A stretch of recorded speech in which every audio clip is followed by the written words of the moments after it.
মুক্তি দিবস সেটা আমি নিশ্চিত বলবো 2018-তে এই ডিগ্রিতে যখন রেজাল্ট এসেছিল তখন ত্রিপুরাতে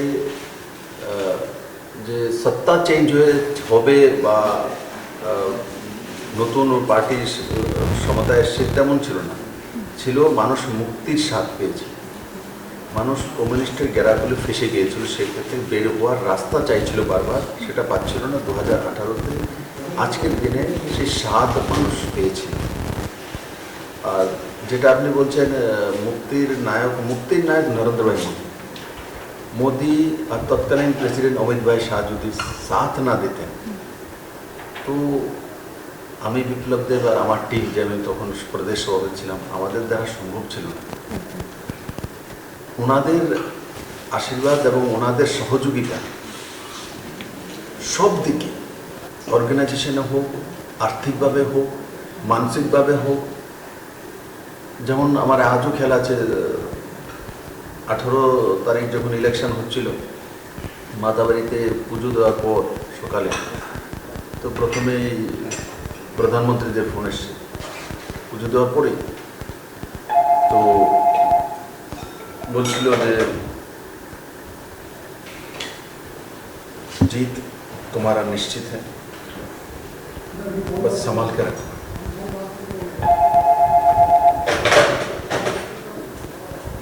जीत तुम्हारा निश्चित है, संभाल के रखो।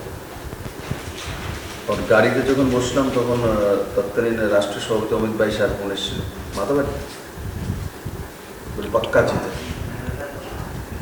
और त्रिपुरा मानुष इस बार मुक्त हो जाएंगे कम्युनिस्ट के संकल्प से, बस संभाल के रखना, डरना नहीं है किसी को, क्योंकि अध्यक्ष डरता है तो पूरा पार्टी डर जाएगी। कम्युनिस्ट के दबाव में बिल्कुल नहीं आना। तो সেই দুইজনের প্রধান ব্যক্তি আমার পার্টি সর্ববৃহৎ নেতৃত্ব, তাদের যেই হিম্মত দেওয়ার যে কাজটা লাগাতার করে এসছেন এবং শেষ মন্ত্রটাও উচ্চারণ করে দিয়েছেন, সেটাতে আমি মানসিকভাবে শক্তি পেতাম। আর তারই বহিঃপ্রকাশ হতো সংগঠনের মধ্যে, কাজের মধ্যে। আমি আজকের দিনে সমস্ত ত্রিপুরাবাসীকে সাধুবাদ জানাই, শুভেচ্ছা জানাই যে ওনারা আমার মতো একজন নতুন বিপ্লবকে আবিষ্কার করে মুখ্যমন্ত্রী পদে কাজ করার সুযোগ দিয়েছে। শূন্য থেকে ভারতীয় জনতা পার্টি সরকার এনেছে, বিজেপি আইপিএফটি সরকার 4 বছর, প্রায় 4 বছর হতে চললো কাজ করছে। কাজ করতে করতে আমি শিখি, তার জন্য বেশি কাজ করতে চাই। আর এটাই মন্ত্র এগিয়ে চলার, যত বেশি কাজ করবে তত বেশি কাজ শিখতে পারে। আর সেই দিশাতে আমি কাজ করি। আর আমাকে যে দায়িত্বটা দেওয়া হয়েছে, আমি সেই দায়িত্বটা নিষ্ঠার সঙ্গে পালন করব, এটাই আমার আজকের দিনে ত্রিপুরাবাসী। আমরা দেখেছি এই 4 বছরে রাজ্যে নতুন ধরনের অনেকগুলো উদ্যোগ হয়েছে, উন্নয়নও হয়েছে, কিন্তু মাঝখানে 2 বছর কোভিডের কারণে সেই কাজ স্থগিত ছিল। কিন্তু তারপরেও আমরা যে নতুন উন্নয়ন দেখেছি সেটা কিন্তু রাজ্যবাসীর কল্যাণের জন্য অনেকটাই হয়েছে। সেটা নিয়ে কী বলবেন? দেখুন, যখন পজিটিভিটি থাকে, সকারাত্মক মানসিকতা, সবচেয়ে বেশি বড় হলো যে কোনো কাজ হোক, যে কোনো পেশাতে সকারাত্মক মানসিকতা, যেটা মাননীয় প্রধানমন্ত্রী বলেছেন। যেমন সূর্যের প্রকাশ, সূর্যের কিসের প্রতি? পজিটিভিটি। তো মুখ্যমন্ত্রী বা তার মন্ত্রী পরিষদ পজিটিভিটির সঙ্গে কাজ করতে হবে। আর পজিটিভিটির সঙ্গে যখন রাজ্যের মূল ব্যক্তি কাজ করবে, বাকিরাও সেভাবে কাজ করা শুরু করে দেয়। যদি আমার কাছ থেকে নেগেটিভিটি বেরোবে, নেগেটিভ ভাইব্রেশন আসবে, তো পুরো ত্রিপুরাতে নেগেটিভ ভাইব্রেশন যাবে, কিচ্ছু নেই, পেলাম না, এগুলো যাবে। যখন আমি বলছি সব কিছু হচ্ছে, জিবি হসপিটালে, এই হসপিটাল আগেও ছিল, এখনো আছে, এখন এখানে ওপেন হার্ট সার্জারি হয়। ডাক্তার আমার ত্রিপুরার বাইরের না, এই কামারাঙ্গাতলি সিপাহীজলা ডিস্ট্রিক্টের ছিলেন, উনিই করেন। উদয়পুর হসপিটালে ছিলেন উনি ডাক্তার, ছেড়ে চলে গেছেন। কেন চলে গেছেন? ত্রিপুরার মানুষ বোঝে। এখন আবার ফিরে এসছে। তো জিবি হসপিটালে ওপেন হার্ট সার্জারি হচ্ছে, বাইপাস সার্জারি হচ্ছে, 10 বছরের ছোট্ট শিশু মেয়ের ওপেন হার্ট সার্জারি হয়েছে কালকে। তো এইগুলো ত্রিপুরার পরিবর্তন। এডুকেশন সেক্টরে বিদ্যাজ্যোতি কার্যক্রম পুরো শিক্ষা ব্যবস্থাকে পাল্টে দেবে। CBSE syllabus, NCERT syllabus, road infrastructure, airport, connectivity, এই সবগুলো নতুন ত্রিপুরা গড়ার যে লক্ষ্যে কাজ শুরু করেছেন মাননীয় প্রধানমন্ত্রীর নেতৃত্বে, সেই দিশাতেই ত্রিপুরা চলছে। আর ত্রিপুরা বোঝে, ত্রিপুরার মানুষ বোঝে। আমি আগেও গ্রামে ঘুরতাম, এখনও ঘুরি।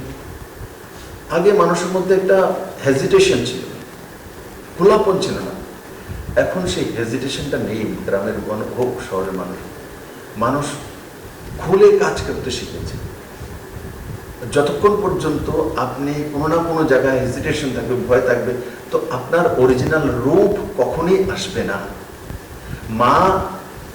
মার সামনে ছেলে বা মেয়ে সন্তান কেন প্রস্ফুটিত হলে বলতে পারে, কারণ মার সামনে কোনো হেজিটেশন থাকে না। তো ঠিক মুখ্যমন্ত্রীকেও ওইভাবেই কাজ করতে হয় যে তার রাজ্যের যত নাগরিক আছে মুখ্যমন্ত্রীর কাছে যাতে ভয় না পায়, হেজিটেশন না থাকে, নেগেটিভিটি না থাকে।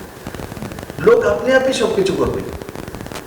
আপনার বাড়িতে গিয়ে রান্না করে আমি খাওয়াবো না, আপনিই করবেন। কিন্তু যাতে আপনি সুন্দরভাবে রান্না করতে পারেন আর আপনার সেই ব্যবস্থা হতে পারে, সেই দিকে পজিটিভিটির সঙ্গে কাজ করা, ব্যবস্থা স্থাপন করা, এটা হচ্ছে মুখ্যমন্ত্রীর দায়িত্ব। সেটাই মাননীয় প্রধানমন্ত্রী রাস্তা দেখেছেন, সেই রাস্তাতে আমরা কাজ করি।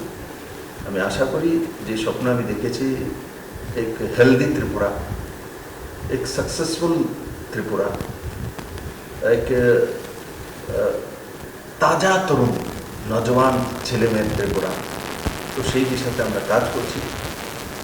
আর আমরা নিশ্চিত সাকসেস হব, আবার অনেক জায়গা হচ্ছিও। তার জন্য আমি আবারও ত্রিপুরাবাসীকে ধন্যবাদ জানাবো। আর সঙ্গে সঙ্গে মাননীয় প্রধানমন্ত্রীজি, তৎকালীন সভাপতি শ্রী অমিত ভাই শাহজি, আজকের দিনে গৃহমন্ত্রী, এই দুজনকে আমি অনেক অনেক ধন্যবাদ জানাবো। আর সর্বোপরি আমি যেই পার্টিতে কাজ করি, মুখ্যমন্ত্রী সেই পার্টি আমাকে টিকিট দিয়েছে, তার কারণে এমএলএ হয়েছি, জনতা আমাকে ভোট দিয়েছে। তো যেই পার্টিতে আমি কাজ করি, জেপি নাড্ডাজি সেই পার্টির রাষ্ট্রীয় অধ্যক্ষ। আজকের এই শুভক্ষণে আমি ওনাকেও শুভেচ্ছা জানাবো যে ওনার নেতৃত্বে ত্রিপুরাতে সংগঠন চলছে, আর সেই সংগঠনের একজন কার্যকর্তা হিসেবে আমি কাজ করি, আর সরকারের মুখ্যমন্ত্রীর দায়িত্বে কাজ করার চেষ্টা করি। নিশ্চয়ই আগামী দিনে যে রাজ্যের যে উন্নয়নের গতিধারা চলছে সেটাকে অব্যাহত রাখার জন্য, এবং আমরা জানি যে আগামী 2023-এ কিন্তু বিধানসভা নির্বাচন রয়েছে রাজ্যে, তো সেই জন্য কি কি পদক্ষেপ রয়েছে? দেখুন, উন্নয়নের ধারা একবার চালু করতে হবে। উন্নয়ন কোনো এমন ধরনের টেকনোলজি না, সেটা এটা একটা সোচ, মানসিকতা, আর তার সঙ্গে তাকে ম্যানেজমেন্টের মাধ্যমে ধরাতলে নিয়ে আসা। তো একবার দেখবেন নদী যখন চলা শুরু করে, ধারা যখন বেরোনো শুরু, আটকাতে পারবে। উন্নয়ন এক ধারা, ও ধারা নরেন্দ্র ভাই মোদী তৈরি করে দিয়েছেন। আগে সেটাকে আটকানোর চেষ্টা হয়েছিল, কিন্তু যখন 2018 পরিবর্তন হয়েছে, তখন সেই ধারাকে আটকানোর মতো কেবল আর ক্ষমতা নেই, কারণ কি সেখানে পজিটিভ গভর্নমেন্ট তৈরি হয়েছে। তো তার জন্য এক ধারা যখন তৈরি হয়ে যায়, তার মধ্যে দিয়ে জল আসবে। হয়তো বা সিজনাল কম বেশি হতে পারে, কোনো সময় বর্ষার সময় বাড়বে, শীতের সময় কমবে, কিন্তু ধারা কিন্তু চলতে থাকে। তো উন্নয়নের ধারা একবার যখন বেরিয়ে গেছে, এবার এটাকে আর কেউ রুখতে পারবে না, কারণ মানুষ দেখে নিয়েছে হোসাক, এটা হতে পারে, এটা হচ্ছে, এটা হবে। তো এবার আমি আটকাতে পারবে না কারণ আমি নিজে পারবো না। আমি নিজেও যদি চাই এখন ত্রিপুরার ছেলে মেয়েকে এডুকেশন আমি আটকাবো, ইউপিসিতে যেতে দেবো না, কারণ কেউ দেখে নিয়েছে সুপার 30 লক্ষ স্কিম আছে, যদি আমার মধ্যে ম্যারিট থাকে ত্রিপুরা সরকার নিজের পয়সা দিয়ে পড়িয়ে আমাকে ইউপিএসসি এক্সামে বসিয়ে দেবে, আমি সিলেক্ট হতে পারি। রাস্তা তো দেখে নিয়েছে। জিবি হসপিটালে গেলে অ্যাডমিশন হলে সেখানে প্রধানমন্ত্রী যে হেলথ স্কিম আছে সেই স্কিমের মাধ্যমে ফ্রিতে চিকিৎসা হয়ে যাবে। ফার্স্ট যে ওপেন হার্ট সার্জারি হয়েছে 46 ইয়ার্সের যে বোন আমার গোমতি জেলা, তো আয়ুষ্মান ভারত কার্ড ছিল, তার তো 1 পয়সা লাগেনি, বিনা পয়সায় ওপেন হার্ট সার্জারি। তো এই কারণে ওপেন হার্ট সার্জারি করবে আর তার পয়সা লাগবে না। আমি নিয়ে গেছিলাম ওকে অ্যাডমিশন করার জন্য, বললাম না ধারা একবার তৈরি গেলে, আমি তো নেইনি, ও নিজেই গিয়েছে আয়ুষ্মান কার্ড সামনে পেশ করে দিয়েছে। যেটা আমি বললাম যে একবার ধারা তৈরি করে দিলে আর গিয়ে আমাকে ধাক্কা দিতে হবে না, আপনি আপ চলতে থাকে। তো মহিলা সেই কার্ড দেখিয়েছে আর ফ্রিতে তার ওপেন হার্ট সার্জারি হয়ে গেছে। উন্নয়নের ধারা এমনিতে ভাষাটা পুরনো সরকার থাকাকালীন এরা খুব প্রয়োগ করতেন, কিন্তু আজকের এই শুভ দিনে আমি এসব নেগেটিভিটিতে যাব না। অলওয়েজ পজিটিভিটি রাইট পথ, সেই দিশাতেই